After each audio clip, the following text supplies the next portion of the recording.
Hola amigos, ¿cómo están? Mi nombre es Andrea Caal y estoy estudiando la maestría en docencia en el Centro Veracruzano de Investigación y Posgrados. He estado aprendiendo muchas cosas muy interesantes y entre ello ha sido las teorías cognitivas de aprendizaje y les quiero compartir un poco de todos los contenidos que ahora sé. En primera, he estado aprendiendo mucho sobre los procesos cognitivos que son la atención, el aprendizaje, la memoria, el pensamiento y el lenguaje. Voy a explicar cada uno de manera resumida y muy rápida. La atención es la capacidad de centrar o focalizar la actividad mental. Se seleccionan determinados estímulos y se excluyen a los demás, como cuando observamos algo o escuchamos algo, y nos permite recordar los registros sensoriales durante uno o más segundos. El aprendizaje es un proceso mucho más complejo porque se refiere al proceso y al resultado del mismo. Y en la psicología hay muchísimos conceptos que se relacionan con el aprendizaje. Está el aprendizaje por asociación, el aprendizaje por observación, el insight, etc.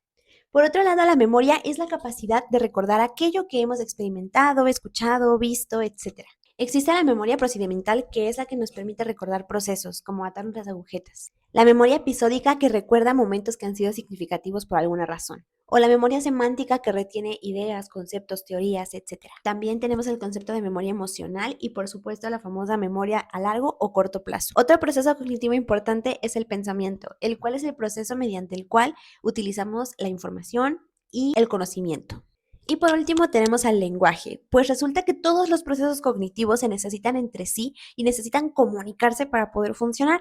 Y esa es la función del lenguaje. El lenguaje hace uso de la memoria para poder agrupar las palabras que conoce en campos semánticos para posteriormente convertirlos en pensamientos cada vez más complejos y utiliza la atención para poder ampliar el vocabulario cada vez más. Por lo que el lenguaje es un sistema de símbolos flexibles que permite la comunicación tanto interna como externa. Se compone por fonemas, morfemas, sintaxis, gramática y todas estas reglas del lenguaje. Además, en esta materia también aprendí sobre el desarrollo cognitivo en la infancia, pues resulta que es imprescindible comprender el desarrollo del cerebro de quien está aprendiendo, en este caso los niños y las niñas. Anteriormente se creía que los niños eran como adultos pequeños y que sus estructuras de pensamiento eran iguales a las de un adulto, pero con la ciencia, la psicología, las investigaciones han establecido teorías que nos han permitido comprender que esto no es así. Resulta que el cerebro está configurado por procesos distintos en cada etapa de desarrollo, en cada momento de la vida, y es precisamente esto lo que la teoría cognitiva plantea. Jean Piaget establece estadios que nos permiten comprender las características de cada una de las etapas de desarrollo cognitivo. Estas etapas son sensoriomotor, preoperatorio, operaciones concretas y operaciones formales, en ese orden. La primera, que es la sensoriomotor, aparece cuando el infante tiene entre 0 y 2 años. En esa etapa desarrollan la adquisición del objeto permanente y la adquisición del esquema de medios afines, así como las conductas de soporte y simbolización primitiva. La etapa preoperatoria va de los 2 a los 7 años aproximadamente, y esta etapa es mi favorita porque yo soy docente de educación preescolar, por lo que es la etapa con la que más convivo todos los días. En esta etapa se adquiere el lenguaje, se encuentran en una etapa de egoísmo intelectual y aparecen características como el animismo, el realismo, la irreversibilidad y el juego simbólico. En el siguiente estadio, que es de las operaciones concretas, va de los 7 a los 12 años aproximadamente. En esta etapa comprenden la reversibilidad y comienzan a desarrollar capacidades como la clasificación, la conservación, la seriación, etc. Y por último, el estadio de las operaciones formales, que va de los 12 años en adelante. Esta es la etapa de desarrollo en donde se pueden tener capacidades de reflexión mucho más complejas y se desarrolla el razonamiento hipotético deductivo. Como puede observarse, a medida de que va avanzando el desarrollo cognitivo y se va pasando de un estadio a otro, se van adquiriendo estructuras lógicas cada vez más complejas y por ende se van desarrollando más los procesos cognitivos como la atención, la memoria y las estrategias ejecutivas. Es así como la teoría genética ha tenido diversas aportaciones al campo de la educación en muchos aspectos, ya que los postulados de esta teoría tienen que ver con la evolución de las competencias intelectuales. Fue de mucho atractivo para la pedagogía y para la educación en general, porque se creía que esta nos iba a dar la respuesta de cómo enseñar de mejor manera en función de cómo aprende en cada etapa de desarrollo el niño o la niña. Es así como se empieza a utilizar esta teoría para diferentes objetivos, por ejemplo, para definir justo los objetivos de cada nivel educativo. Así también se empezó a cuestionarse el contenido de las asignaturas realmente importaba o importaba más de qué manera se estaba favoreciendo las estructuras mentales de los estudiantes.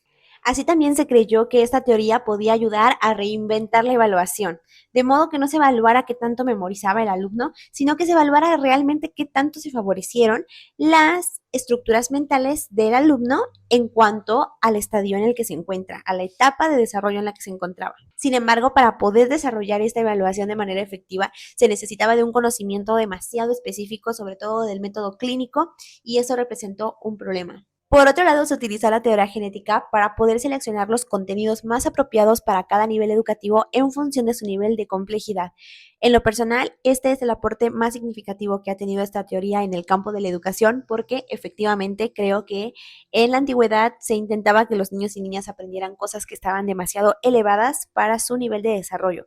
Y teniendo esto en consideración, sabemos exactamente a qué retos enfrentarlos. Otra aportación muy importante que ha tenido la teoría genética en el campo del aprendizaje es que se estableció que el sujeto aprende interactuando directamente con el objeto del que quiere aprender.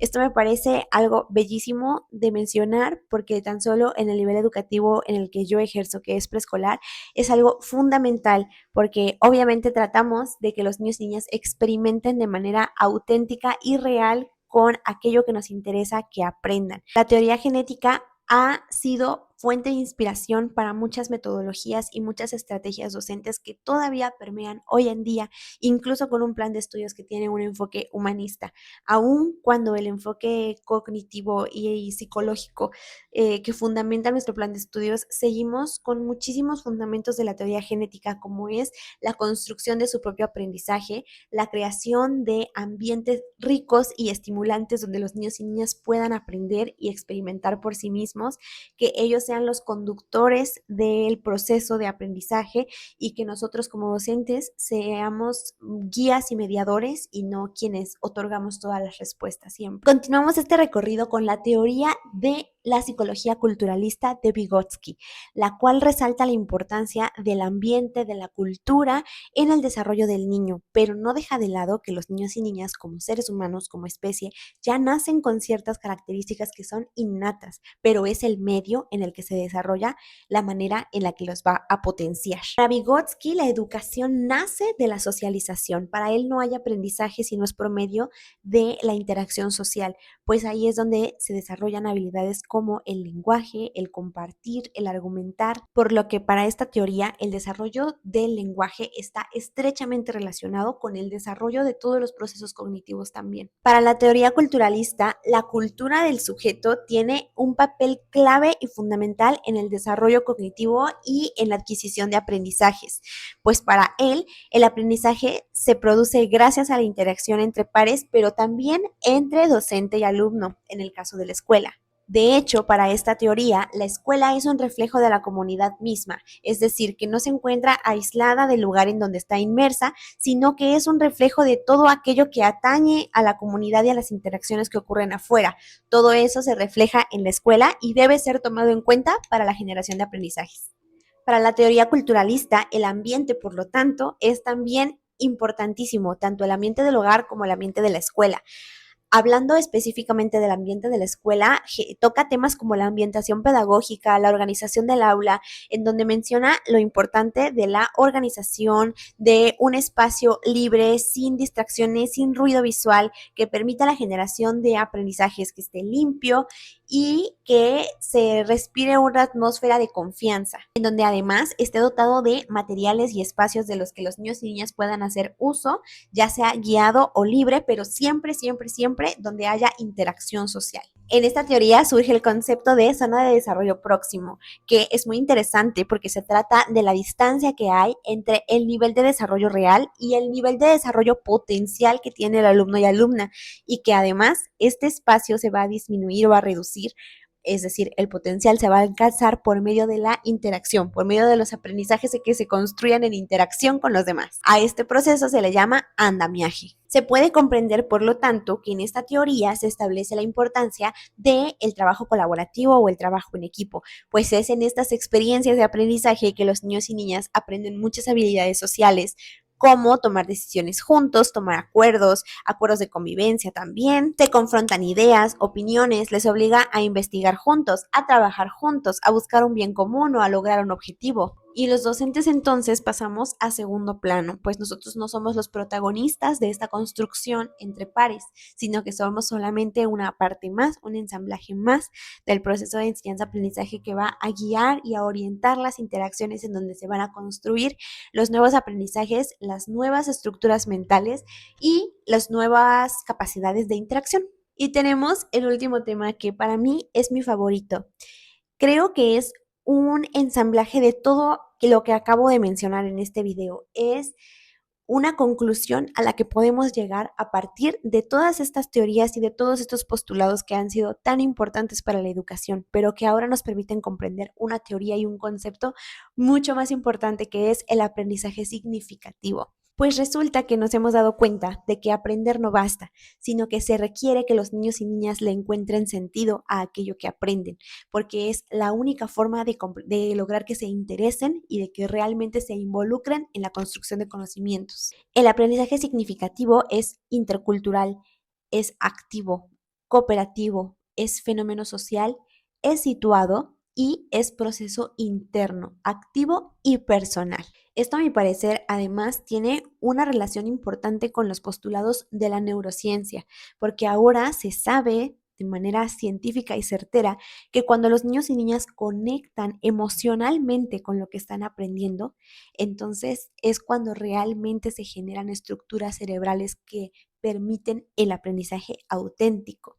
Y el aprendizaje significativo tiene muchos tintes de esto también, pues asegura que el niño y la niña lo va a encontrar funcional cuando es significativo en el plano afectivo para ellos y ellas. Hablamos de lo mismo, emoción. Esto nos da a los docentes una tarea muy importante y, en mi experiencia, muy bella, que es ayudar a los niños y niñas a descubrir por qué aquello que quiero que aprendan es significativo para ellos y por qué a ellos también les debería de interesar. Y esto no se genera solamente mostrando el contenido, se genera con una serie de características muy importantes, como por ejemplo tomar en cuenta los conocimientos previos, los conocimientos que ya traen consigo los niños y niñas desde afuera para que los puedan vincular con la información nueva que se les está presentando. Además, permitirles a los niños y a las niñas ser los conductores, ser los participantes activos y los protagonistas de toda esta construcción. Y para ello no basta solamente la actitud entusiasta, sino que se trata de generar actividades significativas en el aula, actividades significativas. Esto es, experiencias auténticas que van a desarrollar el aprendizaje significativo a partir de una situación vivencial, algo que sí va a ocurrir. No es una lámina, no es un texto, no es una imagen, es una situación, una experiencia compartida que nos va a permitir crear conocimiento, generar preguntas, investigar y hacer uso de diversas habilidades de las estructuras cognitivas que son importantes. Estas experiencias deben ser altamente estimulantes porque ninguna actividad es significativa por sí misma. Es significativa cuando los niños y niñas le encuentran sentido. Este concepto de aprendizaje significativo también ha traído eh, muchas metodologías y muchas estrategias docentes como lo son la metodología activa, que tiene mucho que ver con el desarrollo de proyectos. En el plan de estudios vigente nos solicitan mucho trabajar justamente con las metodologías por proyectos, con los diferentes tipos de proyectos que hay, como el aprendizaje basado en problemas, el método STEAM, el proyecto comunitario, entre otros. Y estas metodologías efectivamente ponen en juego todo lo que acabo de decir con respecto al aprendizaje significativo. Crean experiencias vivenciales significativas, activas, donde los estudiantes son el centro y la comunidad también, y permite la resolución de un problema que sí es real, que además los niños y niñas proponen e identifican, en el que se involucran y durante todo ese proceso se generan una serie de experiencias y aprendizajes que no los logramos con un cuaderno, que no los logramos estudiando en una banca, que se logran haciendo, viviendo, experimentando, preguntando, cuestionando, socializando, y todas esas experiencias son muy valiosas, definitivamente. En conclusión, creo que todas las teorías cognitivas han sido de mucha ayuda para que la educación pueda ir avanzando en pro de mejorar, en pro de poder brindar experiencias cada vez más auténticas y cada vez más acordes al mundo en el que vivimos ahora. Muchas gracias por acompañarme en este recorrido por lo aprendido en esta asignatura tan linda.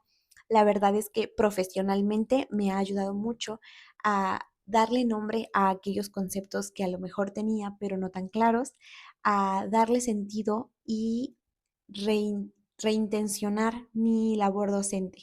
Muchas gracias.